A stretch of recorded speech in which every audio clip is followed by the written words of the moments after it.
The Office ended in 2013, but is a growing hit with kids and young people nearly 10 years later. This is proven by its absolute immense streaming numbers in 2020, with The Office being streamed over 57 billion minutes on Netflix in the pandemic-riddled year. So my question is why? Why is The Office the most rewatched TV programme of all time? Comfort in predictability. With no slight to the comedic genius of The Office, its workplace premise means that episode by episode the show runs along the same rails.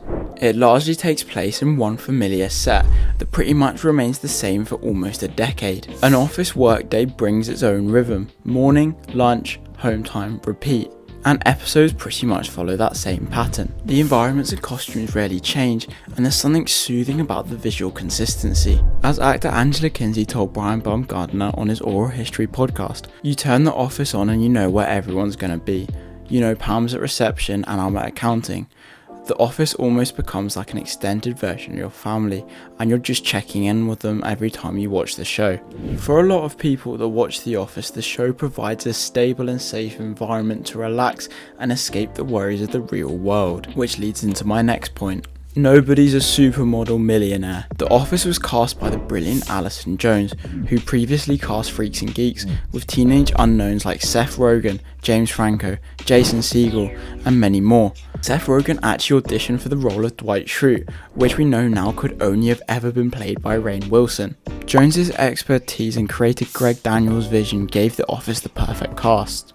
Now, its actors weren't models because they didn't need to be. Phyllis Smith wasn't actually even an actor, but Jones's colleague who read with the actors for auditions and just simply couldn't be bettered.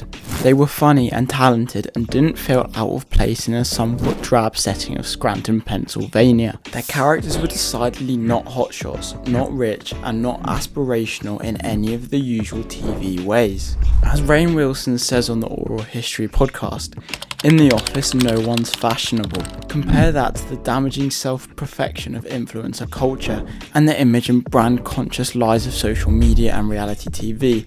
It's no wonder why some young people find Scranton a relaxing place to spend their time. There's joy in abundance. There are over 200 episodes of The Office. It is not a scarce commodity that requires eking out, or to be frank, treating with any respect at all. When you've seen it once, you can go right back to the start and use it as an atmosphere, as a companion, as a marvellous and grateful alternative to the television that makes demands of you. And I'm sure everybody watching knows exactly what type of television I'm talking about. Now, I'm not trying to diss Stranger Things or similar shows where you have to be fully engaged to get the best from them. It's The Office is in a very unique situation in the fact that you can just switch off your brain and still enjoy watching it. The mockumentary style format provided by the show's UK original builds a bond between viewer and the characters. What do I mean by this? Well, you know when Jim looks across that crowded room right down the camera, he's looking at you. Every expression and confused face he pulls is for you, the person watching from the other side. It's just another subtle way that Office manages to make the viewing experience even more immersive. Makes it feel like the cast has just gained an extra member, you the viewer. Now, speaking about the cast, there was one rule that they, as well as the writers, had to stick to at all times. What that rule is, I will tell you in a moment, but first, let me ask you this. Have you actually sat down and thought about why The Office appeals to such a wide scope of viewers? I mean, why can a 13-year-old sit down and gain the same level of enjoyment from the show as a 50-year-old can? I mean, two people from two completely different generations, understanding the same jokes and humour, even though one is probably 3 times the age of the other. Well, it's all because of this very special rule I've been talking about. When the show's creator Greg Daniels was dreaming up his perfect sitcom, he was looking around and doing research. That research involved him watching other popular shows at the time.